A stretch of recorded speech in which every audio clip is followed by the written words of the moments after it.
¿Cómo va el proceso de elección de magistrados a la Corte Suprema? De esto hablaremos en República.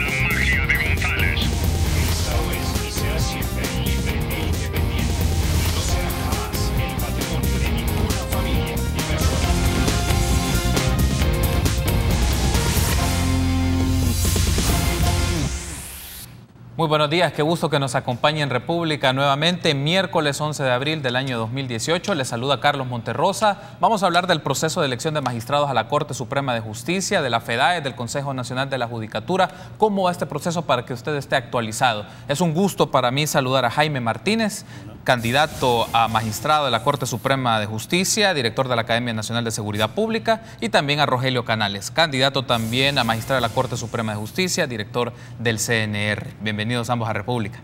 Muchas gracias, Carlos, muy amable. Gracias por estar conmigo esta mañana y me gustaría que iniciemos con esto, Jaime. Tras la elección de la FEDAE, donde fueron electos 15 aspirantes, el listado y documentación es remitido al Consejo Nacional de la Judicatura, sí. Pero el Pleno del Consejo Nacional de la Judicatura notifica que 8 expedientes estaban incompletos. Desde su perspectiva, Jaime, ¿cuál es la afectación que tiene este proceso o esta circunstancia a la imagen de la directiva de la FEDAE y de su comité electoral? Bueno, mire, yo considero francamente que con esa situación, que es un trámite de un puro trámite administrativo, me parece que están haciendo un aspaviento, están haciendo una dramatización de este asunto que no lo amerita. Esta semana en otro espacio televisivo, 2 representantes de estas asociaciones que están haciendo una campaña muy fuerte y que están reclamando y hasta solicitándole a la Fiscalía General de la República que investigue, dijeron de una manera irónica, haciendo ver como que detrás de eso había una conspiración e incluso de manera insólita insinuando que la Unidad Nacional de Abogados por la Justicia y la Democracia, de la que somos parte, como que tuvo que ver en eso, una cosa hasta tentatoria, porque, y yo diría temeraria, porque no tiene ni el más mínimo elemento objetivo de juicio para considerar tal cosa. Nosotros como UNAJUD no tenemos ni siquiera representantes en la FEDAE.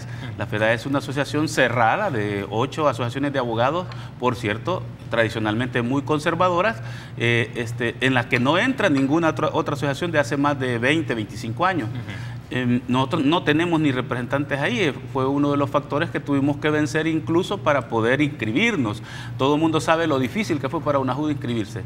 Ahora se insinúa eso y dijeron la expresión irónica que yo ahora quiero usar porque creo que les encaja más bien a ellos con esta dramatización, es que decían que esta es una maniobra burda, decían, una tontería y que era una maniobra al estilo pueblerino, quiere decir como algo muy, muy burdo. Pues a mí me parece que los pueblerinos es lo que están haciendo ellos, porque sencillamente esto no afecta en nada, ellos bien lo saben, no afecta en nada. Cada uno de estos candidatos que en sus expedientes les faltó algún documento, para comenzar son los documentos más de forma. Sí. Les faltó el carnet de abogado, o le faltó el acuerdo de abogado, le faltó la tarjeta de previsional. Esas cosas las sustituyen al día siguiente, pues. A mí me hubiera preocupado, y ahí sí yo diría que se tuviera mucho cuidado, si lo que les hubieran desaparecido, lo que no hubiera aparecido más bien ahí en ese expediente, hubiese sido la solvencia, porque eso sí cuesta conseguirla, la solvencia de más de 10 instituciones que a todos nos solicitaron, que a todos nos pidieron, que incluso en el caso mío hubo una prevención que no debió haber sido en su momento, pero nosotros hemos cumplido, nosotros no nos hemos ido quejando del proceso de la FEDAE. A mí, por ejemplo, me previnieron porque en un juicio, en un proceso de cuentas, me aparecía como que no había cancelado una responsabilidad administrativa que me habían establecido en un proceso, una cosa elemental, básica, que le pasa a cualquier funcionario. Yo ya había pagado, aparecía solvente en la Corte de Cuentas, pero en la Fiscalía el mismo caso estaba pendiente. Sin embargo, ¿qué hice? Fui a la Fiscalía y pedí que también ellos lo pusieran al día y la prevención fue superada. Entonces, por eso me inscribí. No entiendo cómo ellos ahora hacen, como digo, este drama de una situación que ni les va a afectar en nada, sino que lo están, a mi juicio, utilizando mediáticamente, comunicacionalmente, para dar a entender digo yo, paradójicamente, que ellos, que sí representan sus candidatos, al menos son los que han estado haciendo esta denuncia, sí, del Centro de Estudios Jurídicos, ellos sí tienen representación en la FEDAES, son miembros de la FEDAES, e incluso ellos también tienen responsabilidad en eso mismo, deberían de cuestionarse ellos mismos, porque el Centro de Estudios Jurídicos, recordemos que en el proceso se denunció que su presidente hasta ofreció dinero, así lo dijo un miembro de la FEDAES, no lo hemos dicho nosotros, ahí está en el Facebook de uno de los integrantes de la FEDAES que estaba en la directiva, que este señor hasta ofreció dinero con tal de quedarse con la coordinación del Comité Central de Elecciones. Y quiero decir que lo lograron. Ellos tuvieron la conducción del Comité Central Electoral. El Comité Central Electoral fue el que revisó los documentos y formó los expedientes. Okay. ¿Qué ha pasado? Nosotros hemos tenido información extraoficial, digamos, que lo que ocurrió, y es una cosa lógica, lo que ocurrió es que muchos candidatos llevaban eran propuestos por varias asociaciones. Sí. Entonces algunos presentaron hasta 3 expedientes, porque eran 3 asociaciones los que los representaban. Y al hacer eso, quien los fue archivando es un problema administrativo, un error humano, administrativo seguramente, fueron teniendo diferentes expedientes. Cuando llegó el momento de mandarlos a la FEDAES, quizás agarraron uno donde estaban incompletos todavía. Ha mencionado en su primera intervención, Jaime, Rogelio, de que esto es dramatización, que es un trámite administrativo y que no vale la pena hacerlo más grande de lo que realmente ha sido, según la interpretación que hago de las palabras de Jaime. ¿Usted comparte esta apreciación, Rogelio? Efectivamente, Carlos, y antes permítame saludar a la población salvadoreña que nos está viendo y escuchando esta mañana. Yo creo que eso es una nimiedad. Es una nimiedad para desprestigiar un proceso que ha sido tan transparente, tan legítimo, tan acorde con la ley y los procedimientos establecidos. Efectivamente, la FEDAES, como Federación de Asociaciones de Abogados de El Salvador, es la responsable, según la Constitución, según la ley, de desarrollar este proceso con la comunidad jurídica, vale decir, con los abogados autorizados por la Honorable Corte Suprema de Justicia. Es un procedimiento que fue bastante transparente y muy cuidadosamente desarrollado. Lo que dice Jaime, efectivamente, así se dio. Se trata de una delegación que hace la FEDAES en un comité central electoral. Sí.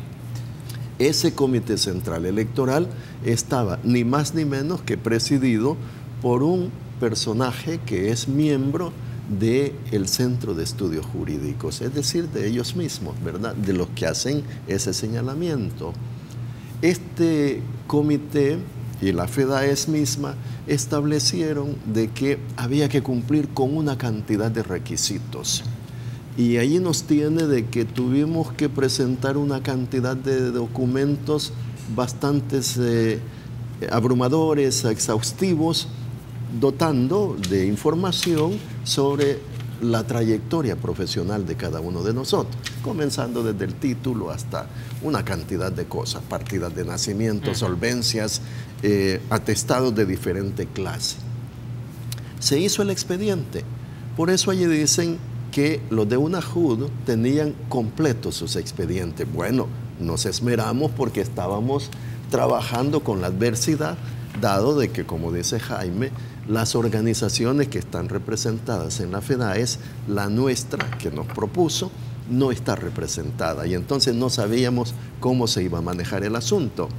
Se hace eso, se cumplimenta todo, entendemos que ellos también lo hicieron, ellos tienen las otras organizaciones con sus candidatos y fuimos después a la gesta en donde se hace la elección por parte de los abogados, con una participación mucho mayor que la que ha ocurrido en años anteriores. Y allí salieron, de los 22 que iban propuestos, 15 personas que fueron los más votados, entre los cuales nosotros hemos tenido la suerte de aparecer incorporados en ese listado de los más votados. Ahora, ¿qué es lo que debe de ocurrir?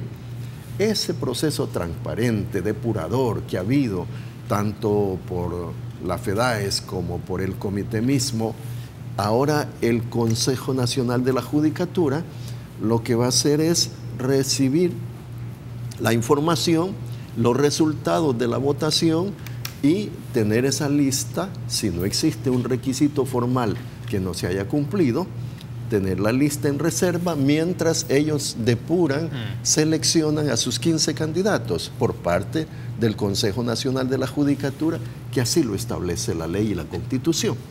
Las dos listas, 15 más 15, 30 personas, vamos a la Asamblea Legislativa para que allá en la Asamblea hagan su proceso electoral. Entonces, yo no veo razón alguna. Imagínense de que son certificaciones que se traspapelaron entre una. Incluso un documento, dicen, que corresponde con mi persona, aparece en otro expediente de un señor también de apellido Canales, que no somos parientes, y que va por otra asociación. Por lo de Canales, quizás ahí pusieron el documento que correspondía con mi persona y que no es trascendente.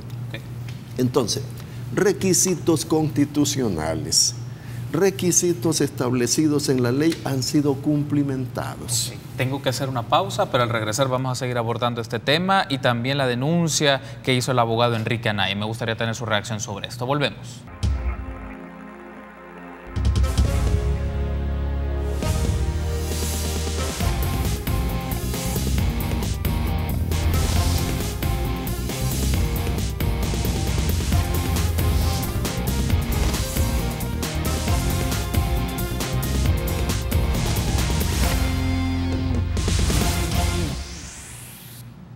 En pantalla aparece una publicación del Diario de Hoy en el cual el abogado Enrique Anaya sostiene que candidatos al magistrado de la Corte Suprema de Justicia se solicita la impugnación de 4 candidatos que van a la Corte Suprema de Justicia y que remite un escrito al Consejo Nacional de la Judicatura a través del cual señalan que 4 perfiles en el cual se incluyen sus casos, el de Jaime Martínez y el de Rogelio Canales, tienen vínculos materiales, es el alegato que tiene el abogado Enrique Anaya, tienen vínculos materiales con el FMLN y que lo han expresado en declaraciones, en entrevistas, en redes sociales y en expresiones públicas. Me gustaría conocer la reacción de ustedes porque Anaya alega y ha solicitado entonces al CNJ que se impugne su candidatura como solicitud, ¿no?, de ser magistrados en la Corte Suprema de Justicia. ¿Cómo no? Muchas gracias, Carlos. Bueno, aquí tengo copia del escrito que se nos ha notificado de parte de del CNJ, del escrito que ha presentado este abogado.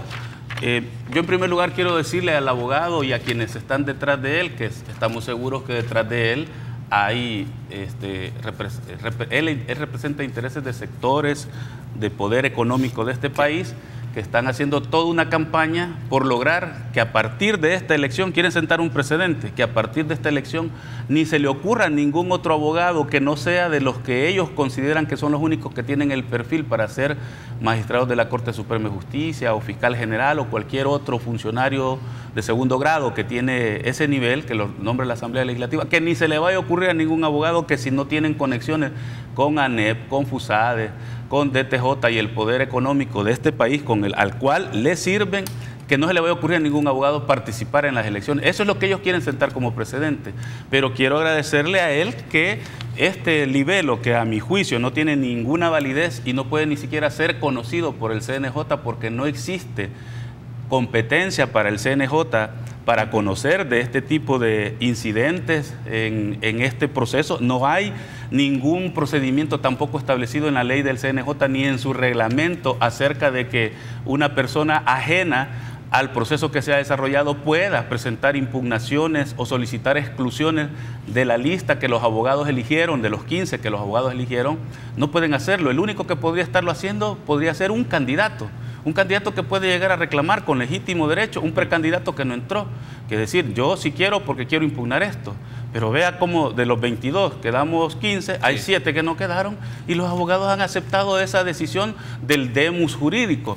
Entonces, en primer lugar, no tiene validez. Pero yo lo que le quiero agradecer es que voy a leer textualmente una parte, el apartado 5 de su libelo que dice, aclaración, cabe señalar en forma expresa que la impugnación de la candidatura del licenciado Martínez, este servidor, a una magistratura de la Corte Suprema de Justicia no significa en modo alguno ni cuestionamiento a la calidad personal y o profesional del licenciado Martínez.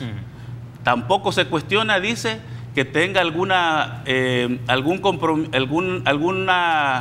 interés ideológico que profesa dicho abogado. O sea, entonces quiero desde ya destacar que él mismo está reconociendo, como siempre se ha reconocido en los debates en los que yo he participado, que a este servidor no se le puede señalar que no cumpla con los perfiles que la Constitución dice, sino que ellos parten de una interpretación interesada de cierta jurisprudencia que la Sala ha establecido en algunos procesos, que por cierto la Sala, a pesar de que ha usado el concepto vínculo material político, vínculo material, no lo ha definido suficientemente. Ese es un concepto abstracto, difuso y además ambiguo, no se sabe qué es. Déjeme plantearlo de esta manera, Jaime, porque también quiero escuchar la apreciación de Rogelio sobre esto. ¿Cómo usted, con qué argumentos desmontaría la denuncia que el abogado Enrique Anaya y otros han hecho, como el abogado Hernández Valiente, ex magistrado de la Corte Suprema de Justicia, que usted tiene vínculos materiales políticos con el FMLN? Es decir, ¿con qué argumentos usted desmontaría ese alegato que hacen hacia usted? Primero, el concepto vínculo material es difuso, es amplio y ambiguo, puede ser cualquier cosa. Puede ser desde el hecho de tener un amigo que forma parte de un partido político, aunque uno no sea miembro de ese partido político. Puede ser, porque todo eso se nos ha imputado, puede ser porque trabajo en el gobierno, porque he tenido una trayectoria en el gobierno que es de un signo político. Puede ser porque en mi ejercicio profesional o en mis debates públicos o en mi libertad de expresión, como ellos dicen, en el ejercicio de mi libertad de expresión he expresado algunos conceptos que ellos los consideran afines o cercanos a la plataforma o el programa político de un partido determinado. Entonces, todo eso, en esos ejemplos que he puesto, todos no son más que el ejercicio legítimo de un derecho constitucional fundamental. Artículo 72 de la Constitución. Los derechos políticos fundamentales de toda persona, en primer lugar, son ejercer el sufragio. Segundo, constituir partidos políticos o ingresar al que uno quiera. Ya no se diga tener alguna afinidad ideológica, con mayor razón. Y tercero, optar a un cargo político.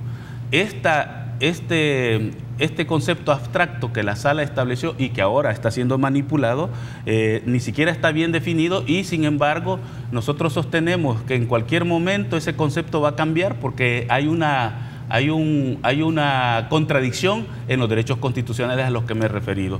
No se puede negar a alguien el ejercicio de un derecho anteponiéndole otro derecho. Y por otra parte, lo fundamental es que el Consejo Nacional de la Judicatura, insisto, no tiene una atribución expresa, tal como dice la Constitución, que los funcionarios públicos solo tienen las competencias y funciones que expresamente les da la Constitución. Por lo tanto, el CNJ lo que tiene que hacer es respetar, y eso es lo que exigimos nosotros, es respetar la legalidad y respetar la voluntad de los abogados que eligieron a estos 15 candidatos que estamos en la lista. Un asunto acá, Rogelio, que también quisiera tener su apreciación sobre esto es, ante los alegatos del abogado Anaya y del abogado Hernández Valiente. En su caso se menciona que hizo campaña a través del movimiento 5 más al FMLN en el periodo 2014-2015. ¿Cuál es su reacción ante este señalamiento? Yo quisiera comenzar diciendo de que en este país debemos de tener una lucha fuerte, constante, para lograr de que se rescate la constitucionalidad del país y se rescate la legalidad. Es decir, elementos fundamentales en un Estado constitucional de derecho. Yo no quisiera referirme ni al señor Hernández Valiente ni a este señor Enrique Anaya. No merecen para mí la más mínima consideración. ¿Por qué? Porque ellos no tienen los atestados, las condiciones morales, éticas, profesionales para poder atribuir conductas negativas a alguien cuando ellos tienen toda una historia que el pueblo salvadoreño la conoce. Ya Jaime ha hecho su referencia. Yo lo que le puedo decir es que la Constitución establece cuáles son los requisitos fundamentales que debe de tener un aspirante a ser miembro de la Sala de lo Constitucional o de cualquier otra sala de la Corte Suprema de Justicia. Establece el artículo 188 de la Constitución que ese debe ser el esfuerzo de toda la comunidad jurídica y de todas las entidades del Estado en conformar una Corte Suprema de Justicia. Se establece que los magistrados de la Corte Suprema de Justicia serán elegidos por la Asamblea Legislativa. Al final son los que determinan como representación del pueblo la elección de esos funcionarios públicos. Establece la misma disposición constitucional que la elección de los magistrados de la Corte Suprema de Justicia se hará de una lista de candidatos que formará el Consejo Nacional de la Judicatura en los términos en que determina la ley, no en otra forma, en los términos en que determina la ley, y la ley primaria, Constitución, y la ley secundaria, la del CNJ. La mitad de los cuales provendrá de los aportes de las entidades representativas de los abogados de El Salvador, y donde deberá estar representadas las más relevantes corrientes del pensamiento jurídico. Es decir, una diversidad de pensamiento jurídico que corresponde con los contenidos propios de la democracia. No podemos hablar de otra cosa. Allá el artículo 6 de la Constitución, 8 de la Constitución, dice que nadie está obligado a hacer lo que la ley no manda ni a privarse de lo que ella no prohíbe. Esta es parte fundamental del principio de legalidad, en el bloque de la legalidad. Y luego establece en su artículo 7, la misma Constitución, señores, la misma Constitución de la República, que los habitantes de El Salvador tienen derecho a asociarse libremente y a reunirse pacíficamente. No podrá limitarse ese derecho por nadie, de formar asociaciones de carácter civil, de carácter político, de carácter ciudadano. Es decir, yo sí formé parte del movimiento 5+, he sido de sus fundadores y me siento orgulloso de eso. Todos deberíamos de hacer eso, de conformar organizaciones ciudadanas que permitan que se empuje la democracia en el país y el Estado constitucional. ¿Y no considera, de derecho? perdón que le interrumpa, pero me va a dar espacio para una reacción y luego obviamente usted lo puede ampliar, pero el hecho de participar en el movimiento no puede ser tomado como un indicio de vínculo político partidario, un vínculo material con un partido político, porque es el alegato con el cual se discute. Ya Jaime mencionaba que desde su perspectiva es un concepto abstracto que está sujeto a las interpretaciones y a las valoraciones de abogados, de magistrados, pero en su caso en particular, y que confirma que fue parte del movimiento y tuvo un vínculo dentro de del proceso de campaña, pueden alegar como punto de validez desde la perspectiva del Centro de Estudios Jurídicos y de todas las organizaciones que consideran que sus candidaturas no deberían de ser parte de la lista. Fíjese que yo formé parte de otra organización, se los voy a mencionar también para que lo tengan en su récord. Yo fui parte de Iniciativa Ciudadana, que era una organización que la vinculaban en alguna medida a la socialdemocracia y también a los socialcristianos. Y allí conformé con un grupo de personas esa organización ahí estuvo Alberto Arene, ahí estaban los Héctor Dada, Héctor Silva, una cantidad de personas. Yo fui parte de esa organización y he sido parte de otra y de asociaciones de abogados también. Es decir, el hecho de que uno tenga su propia ideología frente a la vida. Usted tiene una ideología, Carlos. Como profesional de las ciencias políticas, de las relaciones internacionales, tiene su propia lectura sobre la realidad social, económica y política que se vive en este país. Y eso todo el mundo lo tiene. Si nosotros desprendiéramos el factor ideológico que cada persona tiene en la vida, no tendríamos magistrados, no tendríamos jueces, no tendríamos ningún funcionario público. El hecho que debe de establecerse seriamente es la función jurisdiccional. La función en donde los jueces y los magistrados hacen una abstracción de su situación de enfoque personal frente a la vida y se ubican sobre la base de la Constitución de la República y de la ley para poder emitir sus fallos con apego, con objetividad en función de lo establecido en la ley. Tengo que hacer una pausa, Rogelio, perdón que le interrumpa, pero al regresar puede usted continuar con su alegato y su argumentación. Regresamos en minutos.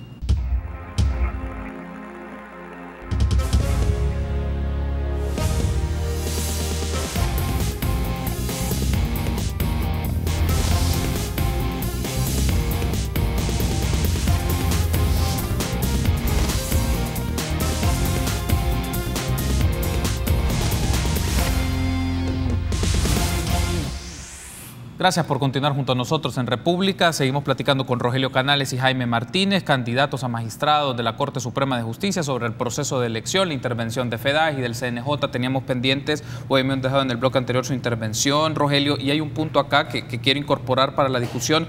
Obviamente hay un esquema ideológico de las personas, pero en el caso de personas que aspiran a puestos que son de toma de decisiones del Estado, el esquema ideológico con el tema de decisiones son aspectos que confluyen, son parte de los mecanismos, ¿no? Son elementos que se deben de tener en consideración al momento de emitir decisiones sobre las demandas, en el caso de los magistrados, demandas que tienen que ver con inconstitucionalidades, recursos de amparo y los diferentes recursos que existen en el marco de las instituciones judiciales. Entonces, eso es un punto a tener en cuenta, como el tema ideológico, el tema de la corriente jurídica, pero también la toma de decisiones confluyen al momento de escenarios y circunstancias que se dan. También quiero aprovechar, y esta es una mención que se ha hecho en redes sociales de Roberto Burgos Viale para que se pueda ampliar, es que explique Rogelio Canales, lo cito textual, que explique Rogelio Canales la contratación masiva en el CNR que dirige de afiliados al movimiento 5+, dedicado a apoyar la agenda del FMLN. Así que me gustaría la primera parte y luego esta reacción de este tuit. Bueno, un saludo cordial a Roberto Burgos, un compañero de mi hija, que estudiaron juntos en la universidad. Trabajó en FESPAD. Un funcionario de FESPAD que trabajó en FESPAD y que para entonces tenía una posición ideológica, al menos eso dijo, determinada. Allí se le dio apoyo en FESPAD. Él es producto de ese bloque de personas que pensamos en la democracia.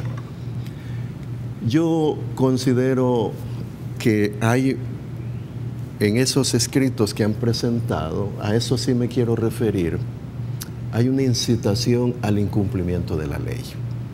Se le está pidiendo al Consejo Nacional de la Judicatura de que no cumpla con lo que la ley establece, incitándolo, invitándolo a cometer un acto arbitrario. Dice el artículo 86 de la Constitución: los funcionarios del gobierno son delegados del pueblo y no tienen más facultades que las que expresamente les da la ley. Yo diría de que esta situación que se les invita a que no se excluyan de un proceso que ya fue democráticamente definido, invitándolos a cometer un acto arbitrario, eso incluso es una figura delictiva. A eso les están invitando, a que cometan un acto arbitrario.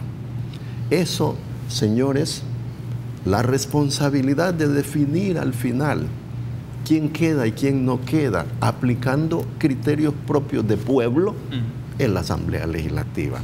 Son ellos los que van a definir a este sí, aunque tenga las mejores calificaciones, no nos merece confianza. Factores ideológicos. Discutamos política de altura. Por favor, usted es politólogo. Yo también lo soy. Entonces, ¿y el Papa tendrá una posición ideológica en la aplicación del Evangelio y de las corrientes religiosas y los curas? Y no existe diversidad de pensamiento en la aplicación y ejercicio de su fe religiosa y de sus condiciones. Y los magistrados y jueces en sus fallos realmente son imparciales o se parcializan a favor de uno que creen que tiene la razón. Ese factor es innato a la condición propia del ser humano. Lo que nosotros debemos de buscar es el apego mayor a la Constitución y a la ley. Es decir, que el juzgador, en el momento de emitir sus fallos, tenga la posibilidad de apegarse a los principios legales. El apego entonces a estos principios legales parte de una interpretación, de una formación jurídica, pero también de un esquema de pensamiento ideológico. Y justamente en el campo del estudio de la ciencia política, la ideología es uno de los puntos fundamentales para la toma de decisiones. Y que lo dice la Constitución, dice, de las más diversas corrientes del pensamiento jurídico. Ajá. Es decir, o solo vamos a poner personas conservadoras. ¿Es eso lo que se quiere? ¿Conservadoras en este país? ¿Respecto a qué? Al sistema. Ajá. Solo eso. En lo económico, en lo político, solo los que tienen una visión de la vida. O también, dice la Constitución, una diversidad del pensamiento. ¿Por qué plantea eso la Constitución, Carlos? ¿Qué es lo que pretende? Pretende de que haya democracia en la aplicación de la justicia, que no solo se mire de un enfoque, sino que haya pluralidad en el enfoque de la condición del juzgamiento del caso. Me restan 5 minutos, pero quiero aprovechar ese tiempo que me queda para tener su apreciación muy puntual, Jaime, sobre esto. ¿Qué pasaría en el escenario que el Consejo Nacional de la Judicatura haga una revisión de los expedientes y ponga objeción a su perfil? En primer lugar, yo quiero hacer un llamamiento al gremio de abogados a estar pendiente de este proceso. Primero porque ya advertí, y esto también lo ha recalcado mi colega Rogelio Canales, de que hay toda una campaña, esto no hay que verlo como algo inocente o como algo casual, hay toda una campaña por excluir al del gremio de abogados como aspirantes a estos cargos, a todo aquel que no represente ciertas ideologías y ciertos intereses, porque como se darán cuenta, y esto cualquier abogado lo está diciendo en este momento, un abogado honesto en este momento está diciéndose a sí mismo, bueno, ¿y por qué solo a los de la UNAJUD cuestionan? ¿Acaso los que han sido electos o propuestos por otras asociaciones no tienen también alguna afinidad ideológica, algunos vínculos de ese tipo también, e incluso peores, porque hay quienes durante toda su trayectoria le han servido a los intereses económicos de las grandes corporaciones, que son las que llevan los grandes litigios a la Corte Suprema de Justicia, a la Sala de lo Contencioso, a la Sala de lo Constitucional, porque son los que, por ejemplo, se van a oponer a que existan leyes de equidad, leyes en los que, por ejemplo, las leyes impositivas, una ley impositiva que afecta a grandes empresas. Entonces, ellos necesitan tener a esa gente ahí. Si nosotros cedemos, agachamos la cabeza y no debatimos este tema, va a ocurrir además una suerte de, yo diría, de doble discurso o de ¿cómo se llama? Resulta que las personas que no dicen nada de su pensamiento, no se expresan libremente, van a ser considerados los únicos que son aptos para estar acá, más allá o independientemente de que durante toda su trayectoria, como digo, han servido a esos intereses. Después de eso yo quiero entonces decir al gremio de abogados que hay que exigir el respeto a la voluntad que ellos han expresado en las urnas. Al CNJ recordarles que no tiene atribución legal para esto, no lo puede hacer, nunca se ha hecho y nunca debió ni siquiera insinuarse que puede hacerlo. La única posibilidad que existe de acuerdo a la ley del CNJ para poder excluir y sustituir a un abogado que fue electo de las elecciones de los abogados es si alguno de nosotros, alguno de los que están en esa lista de 15, no hubiese aparecido previamente en la lista especial de elegibles que establece el CNJ, pero este no es el caso. Y por otro lado yo quiero decir que en realidad acá también el tema medular que está en cuestión es cómo se entiende la independencia judicial. La independencia judicial lo define la Constitución y la Sala de lo Constitucional le ha agregado ciertos conceptos que son ampliamente discutibles.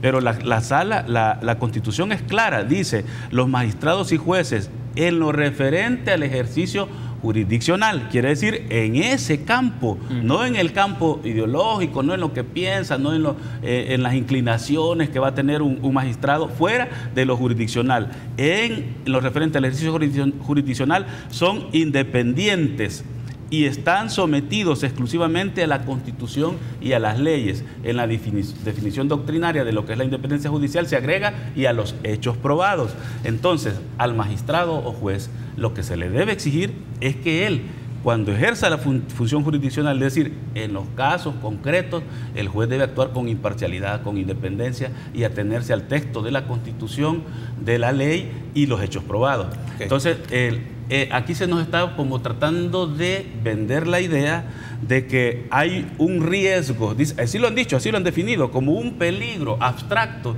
de que una persona como nosotros, ¿qué va a pasar si nos han puesto como el ejemplo? Si llegan a conocer un caso, eventualmente son nombrados, y llega un caso donde se está involucrando intereses de un funcionario del gobierno del que fuimos parte. A mí me han dicho, si llega un miembro del gabinete actual de seguridad, ¿qué va a hacer? ¿Usted va a actuar con imparcialidad o no?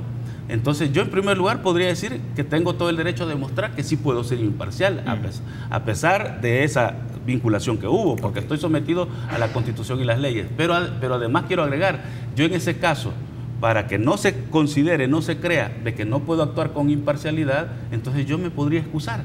Esos son los remedios que existen en cualquier proceso judicial. La excusa del funcionario cuando él considera que puede haber un elemento objetivo o subjetivo que pueda incidir en su imparcialidad, y si no lo hago, está la contraparte. La contraparte puede pedir la recusación, es decir, la obligación de que uno se separe. Quiero darle las gracias a ambos por haberme acompañado. Sé que el tiempo resultó quizás insuficiente, pero nos volveremos a encontrar y me gustaría que hagamos una discusión sobre casos y situaciones, porque ante la aspiración que ustedes tienen como buscar una magistratura en la Corte Suprema de Justicia, también hay escenarios de la Sala de lo Constitucional sobre ciertas resoluciones, sobre cierta jurisprudencia, que es interesante que la audiencia conozca de todos los candidatos y candidatas que aspiren a estos cargos. Gracias, Jaime, gracias, Rogelio, por haberme acompañado. Una palabra final. Luchemos por la democracia, luchemos por la seguridad jurídica, luchemos por la constitucionalidad, por la institucionalidad, valores fundamentales en un Estado democrático y constitucional de derecho. Perfecto, gracias por haberme acompañado. Una pausa, continuamos con más entrevistas.